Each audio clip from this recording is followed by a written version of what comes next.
One of the biggest and most beloved features of Europa Universalis 4 that never made it to Europa Universalis 5 is actually finally coming to Europa Universalis 5 in the 1.4 update that is due in the next couple of weeks or months. Now, sorry to disappoint some of you, but it's not missions just yet. However, it is something excellent that we've all been interacting with throughout our entire time of playing Europa Universalis 4, and in fact, for those of you that have played as long as I have, you will know that these were kinda technically, well, not even kinda, they were missions before mission trees got added. Now, this is something players have been asking for a very long time to get introduced to EU5 ever since it got announced or released, and obviously it was a no-brainer, and it's finally getting introduced in the latest update, and that's exactly what we're here to talk about today. So, let's jump in. All right, here we are on the latest development diary from the team at Paradox Tinto, shared to us from Ryagi. Shout out Ryagi. Tinto Talks 120, and ladies and gentlemen, it's a big and juicy one, like you just heard me say in the intro. Decisions and content tab. Oh, I don't even got to read any further. I already know, that I'm going to love everything, but let's check it out. Happy Wednesday, everyone. Ryagi once again, and today we're talking about a small but exciting feature making its return from past EU games. Decisions! That's right, folks. Today we're going to be talking about decisions. I love it. We'll give you an overview of what role we decisions in EU5 to play, and then dive into a quick round of examples. Before that, we have to talk about where they live in the game. Ryagi, you okay, bud? Introducing the content tab, and there it is, ladies and gentlemen. So we got a brand new tab in the top bar right here. It's been moved from the government thing. Obviously, over here we got decisions. Ooh, something grayed out, something interesting that we'll have to see right here. Formables and events, and obviously here we got decisions and content for Hungary, for example. So, as the tooltip suggests, this is where a country's unique content will live. The content tab will serve as a place to see, okay, what makes my country unique, which should help facilitate gameplay experiences, whether you're trying to RP, min-max, or somewhere in between. And this is perfect, man. This is exactly the type of stuff that I've been asking for since the beginning. Now, you guys know, if you watch my videos, that I am an EU5 lover, not that much of an EU5 complainer. I do enjoy EU5 quite a lot right now, more than EU4. So, in EU4, it was just so easy to see all of the unique content a country has at a glance. You scroll through the gov reforms, you scroll through the mission tree, you see the national ideas quickly at a glance. And, since adding the country bonuses in the advancements tab as well, the unique ones, that's awesome. We added the events as well, and this is obviously even better. So all of that will move right here. So we've moved some of the existing UI, such as the event viewer, to this area, and it'll also serve as a place for future unique content. Yes, speculate freely. We did say we're aiming for a big content delivery system update next year.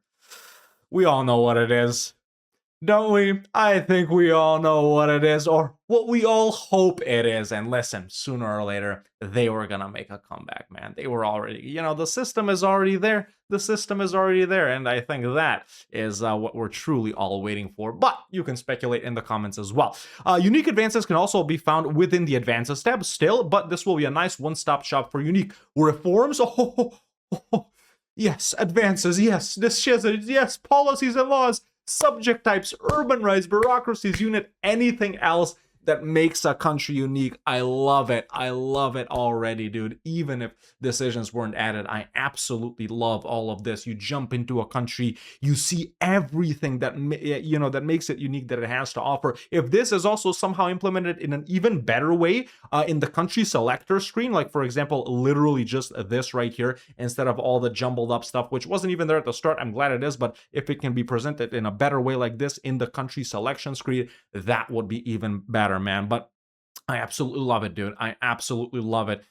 We're missing another little tab right here that starts with M, but we'll get to that soon, hopefully. So moving on. Oops, looks like I have to spoil some unique across the pillars content for the sake of showcasing the content tab. Excellent. So Castilian content, we got the decisions right here or something like that. And over here we got the content, so country bonuses, because we're Castilian, because we're Iberian, because we're Catholic, because we're a monarchy, because we're a settled country and stuff like that, which is perfect. We got, a disaster, a situation, Castilian Civil War. I like that. Battle for the Strait between, is that Morocco? Dude, this already sounds so cool. We got a unique bureaucracy right here, unique government form, law, a unique type of ship, advances, urban rights. Excellent, man. It's all just so easy to see, man. Content here will be color coded and offer a good overview of what the content here actually is, whether that be age icons for advances or law icons to tell you where you can find unique policy/law. So now that you've seen where they're going to live, let's talk about the decision themselves, as long as I can turn on my AC because it's hot as frick. So, decisions. Decisions are a feature many of you are already quite familiar with, and don't worry, we're not reinventing the wheel. If you're familiar with the EU4 counterpart, you should feel pretty at home here. That being said, we do need to give decisions enough time in the sun to see how they play out within the deeper framework of EU5 before we start utilizing them more extensively. So, consider the update 1.4 Rio Saldo as the first iteration of them in EU5, and a base content delivery system we'll build on in the future. With all that being said, here's our vision for how EU5 decisions operate and the design goals behind them. I'll let our content design lead, Pavia, however he says his name, take it away. So, glad to come back to Tinto Talks. Something we've been working intensely on in the past few months has been the visualization of the existing content in the game. We listened to the community and clearly understood that it was frustrating for a lot of you to not know when a dynamic historical event with a meaningful government reform would trigger, or what that event chain that unlocks a unique new law with some different policies would pop up. And to be honest, it was also frustrating for us because we have put in a lot of effort into making a lot of content for the game already after its release version and was not showing up. I agree. We took a first step towards improving that via the event viewer that we released in 1.2, as dynamic historical events are our most numerous content asset with more than 4,000 currently in the game, over a total of more than 8,000, so around 50%. It helped a lot with the overviewing all the content being unlocked by the historical events and the triggers needed to get it, which as a side byproduct is also allowing us to fix and tweak all those events across the board. And with the help of your reports to make sure that you can play and experience it, that also surfaced another issue, which was some lack of player agency, as you also reported that sometimes waiting for these historical events to trigger was feeling a bit more like a waiting room than a playing experience. Agree. This is the spot that recovery of decisions as a content delivery system ought to play. Structurally, they aren't too dissimilar, as they have potentials, triggers, and effects. However, they make for a more active interaction with the game's content, as the moment the triggers are fulfilled, they can be clicked and acted upon. Therefore, many of the current 1.4 decisions are not new content, but rather content that has been transformed from events to unlock other content that rely on a bit of luck and can be cumbersome to goal to work towards. Yeah, for example, think of unlocking the Kremlin building, which is no longer tied to an event with a chance that may simply take time to fire. Instead, now it's a decision that you can actively choose to pursue. So, construct the Kremlin. If the capital of Russia is Moscow, we need to be at peace, and as long as any neighboring country and the location is this, has a castle, and then we just click it, costs that much money, we see what happens, and it's simple as that, man. We don't have to wait for the event to happen. We'll keep adding new generic and unique decisions over time, as this new content delivery system we have available in the menu of content creation, which also means that we'll be available to modders in 1.4. We'll be glad to receive your feedback on what the decisions, both generic and historical, that you want to play in the game, and we'll do our best to take into account. And now I'll pass the stick back to Ryagi to explain more about how EU5 decisions work in practice and show some examples. So, as you might gather from many of these initial decisions being existing historical events in a click-me trench code, many EU5 decisions also offer multiple options rather than just a single path. That's pretty cool. In practice, that means that some decisions, such as mirroring a wool, might be applicable for you to pursue for different reasons depending on your situation. Decisions can be single-use or repeatable, while many decisions are country-specific. There are also quite a few generic ones that allow any country to pick them. So, reputable, mirroring a wool. So, requirements are not met, has expanded its privileges. We have a ruler. So yeah, all shown, including UIs as work in progress, but as you can see, decisions will be both searchable and filterable. So yeah, you can see if it's a repeatable one or not. We got the categories right here. Awesome. Each decision has a progress bar to indicate at a glance how many of the requirements are met, and the ability to show hide alerts indicated by a little bell icon. Very nice. Some decisions are specific to certain ages, such as sponsoring cathedrals being limited to the age of Renaissance, or absolutism-related decisions being tied to, well, as you might expect, the age of absolutism. Our hope is having many decisions being tied to a certain ages to give player a sense of variety as the game progresses, which is decent. You know, obviously, you'd want some stuff that it's only available later on. It's always been like that. So yeah, we got unique decisions right here that we can see, ones that we've done, and all of the various, types and stuff like that, whether country unique, for government, for the economy, for trade, for buildings and stuff like that. And I do think it's pretty cool. So now we'll take a look at some examples right here of, I guess, generic decisions. So this is a generic Age of Renaissance decision, sponsor a cathedral or a great madrasa.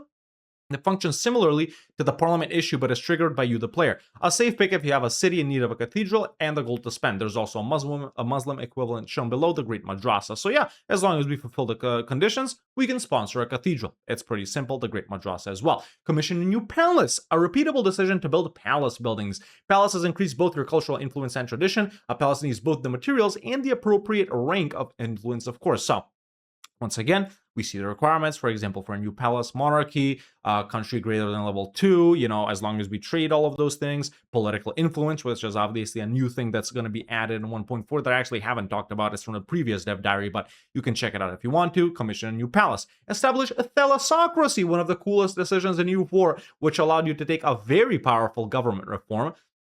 Let no one say you know nothing of ships. This is a decision that makes shipbuilding easier, but gives you a 20-year timer to make improvements to your navy. In case your navy is up to shape after this period, you will unlock the thalassocracy reform. Oh, awesome! They're doing it again. Perfect. Which was previously available on its own, and the game capability to construct an additional naval governor. Perfect. On the cost of reducing your manpower capabilities. So yeah, we can see all of the stuff right here. Challenge the rights of parliament, a decision for those who pursue the path of absolutism. You'll be required to be at least slightly on the side of absolutism societal value, and taking it allows you to remove urban parliament seats and gain a bit more absolutism. Yeah, pretty simple right there. Abolish serfdom. Actually a pretty powerful one. This is a somewhat unique decision outcome in the sense that it doesn't only impact free subject drift, but just flat assess the societal value to plus 20. Of course, high stability costs should not be taken lightly, but this is an interesting option if you're looking to course correct late into the game. Yeah, abolish serfdom. I think this one is in EU4 as well. Is it not? Or is it just a Russia thing? I don't know. I don't remember at this point. Then canal construction. It would feel wrong to add back decisions without making sure our friends, the canals, are included, which is what it used to be and also kind of still is in EU4 because they were decisions, but then when they added the monuments or the great projects or whatever you want to call them and put them right there. So we need to have, what's this, like 200,000 ducats. We have the Suez Canal project advance. Okay, so it's still kind of like, nope, you don't just have the money, you need to we have the technology to build it. Pretty late for constructing the Suez Canal, obviously. I think there maybe should be a way to do it a little earlier, just depending on how advanced you are and stuff like that, and maybe depending on some other things, but yeah, I'm not saying bring it down to like the second age or something like that, but maybe if you do more difficult things, you should be able to do it a little earlier or something like that, a reward for playing well or whatnot. But I'm glad this is here. I actually like it quite a lot. Moving on to unique decisions. So the Privilegium Maius in our hands. This is an early game decision that can be taken by Austria, Tyrol, or Styria. So Age of Renaissance ruler or leader of the HRE, we own Vienna, has not been fully granted, is after 1370, and has not been suggested yet. Oh, very cool. This is how you get the Archduchy of Austria. So we unlock the Archduchy of Austria Gov reform. We add it. We add the Libertas Affectanadi Gov reform, and we change to Dynastic Cognatic Primogeniture. Very cool. I actually like this about Austria quite a lot, man. I might have to, replay them again just because of this. This decision was previously part of the event chain about that, a pivotal moment of the Habsburg dynasties standing within the empire. We determined this specific event as too RNG heavy, kind of agree honestly, and too reliant on the timing of Austria's ascendancy as the Holy Roman Emperor. Also agree. While the core of the event chain remains intact as events, this serves as a player-driven endpoint if the initial petition to the Emperor was only partially or not successful. Yeah, I like this already quite a lot, man. Even just the first unique decision that we've read off right here is pretty awesome. Yeah, once again, going back, man, you guys know how much we interacted with decisions in EU4 and stuff like that, how actually, vital some of these things were for some countries. Obviously, they show up via events, via missions, via ages, depending on what you conquer and what you don't.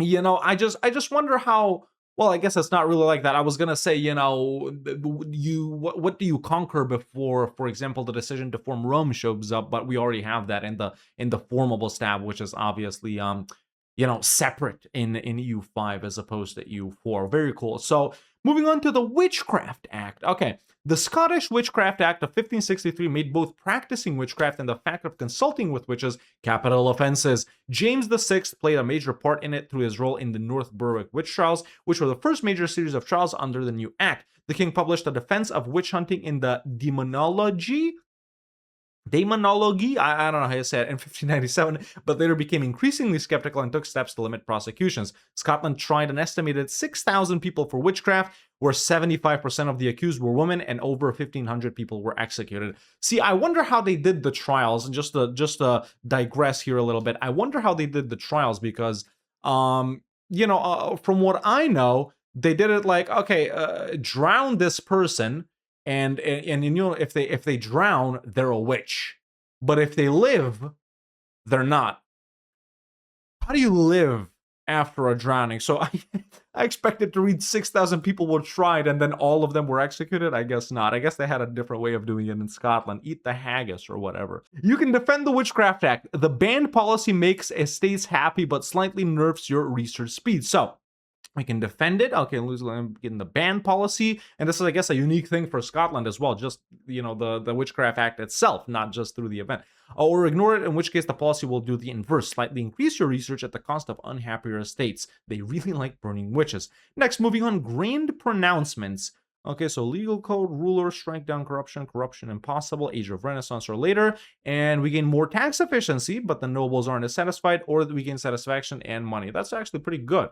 Yeah, who is it unique for, though? This unique decision is available to non-yuan Chinese unifiers from age 2 onwards. The Great Announcement used to be an event that could be triggered by United China before 1390, essentially the winner of the Red Turban Rebellion. This made it easily missable due to the circumstances, and also meant that it would not be available to any new Chinese dynasties that emerged after the Red Turban Rebellion. This decision ensures that the new Celestial Emperor always gains access to this content, regardless of when they unify China.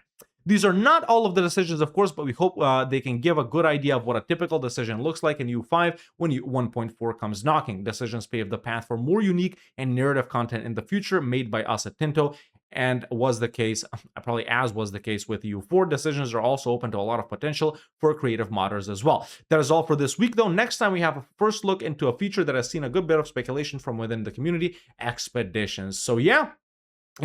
Excellent right there, man. Excellent. Little dev diary right here. Obviously, like I said in the intro, one of the most important things, or, maybe in the grand scheme of things in EU4, these things weren't as important, as I'm making them out to be in this video, but obviously it's such an integral feature. And like I said at the start, that is what missions were before mission trees were introduced. Like I said, if you've played that far back in EU4, that was just missions, and it was like, if you do this, then you can click this and get this. And, it wasn't a tree. You had like 3 missions all the time, and you would cycle them and stuff like that. And it was just like generic stuff. Then we got some unique stuff. Then mission trees got added. So pretty much, I know a lot of people will remember decisions fondly and stuff like that. Obviously, when mission trees got added, everyone forgot about it. But it's just such a vital thing, man, that you interact with all the time in EU4 that you don't really think about. It's just there. So I'm glad they finally added it. And especially, I'm glad because it's not like that many new things. Obviously, there'll be new things, but I'm glad, some of the more vital events, or I guess a lot of the more vital events, or, just maybe even regular ones, were moved to decisions. So now, once again, we can see what we need to do in order to trigger these events, just like we could before in the events tab, obviously. But now, as soon as we fulfill those things, we can do that thing. Whereas for some cool things, man, you were waiting on, I did all of those things. Now it's a 10% monthly chance. So you just stand there speeding along, speed 7ing through the game. You're like, come on, I need this to happen so that I can do this, so that I can do that. And, you were just waiting on these things, whereas now it's so much simpler. You fulfilled the things, boom, you click it, instant gratification, and, you can go on and do the rest of these things. Like these guys said, it was just waiting around and, you not really being active in the game and stuff like that. So I am really glad that these things were added. I think they were great, man. There's not a lot of things, that can get like bugged or break the game right here. It's just a simple decision. It's just a different way to do the, the events and stuff like that. And, the content tab I really like I said, we can speculate on, on what more might show up right here, the decisions, the content. I wonder what that is. The formables, the events, once again, we can see, and obviously, we're missing a tab or two from here, but we'll be getting them shortly. I'm assuming, only speculation. Haven't heard anything, but yeah, man. Very cool dev diary right here, exciting. I think 1.4 is shaping up to be an excellent update. You know, like you've heard me say every time, man, obviously for me, every update makes the game better. There probably isn't a patch I haven't liked, honestly, except for 1.0.10 or whatever it was when France and England invaded the Netherlands, and, you know, with the wars and stuff like that, and the went on vacation. But everything is excellent, man. I'm liking the way everything is shaping up. I think, you know, this year, you know, 2026, or, you know, has been a lot of growing for EU5 and stuff like that. But I think next year is when EU5 is really gonna hit its stride. And yeah, man, if you haven't played EU5 in a while, I definitely recommend checking it out. I have a lot of fun. Obviously, like I said, I do like it more than EU4. You know, so yeah, this is gonna make it even cooler. And you know, a lot of people might say, "Oh, you're just bringing old stuff back." Hey, maybe they didn't have time to implement it. Maybe they didn't think they needed. Maybe now they changed their mind. You know, it's okay to change your mind, guys. You know, once presented with new facts and evidence,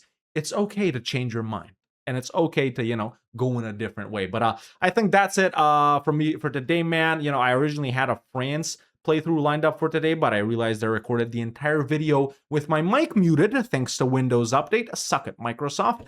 You know, if EU5 was on Mac, I'd honestly buy a Mac at this point, man. I just hate Windows so much, but I digress. Yeah. Let me know what you think about the decisions in the comments below, man. Leave a like if you want to see more EU5 news. Subscribe if you haven't already for more EU5 news. That's it for me for now. See you next time.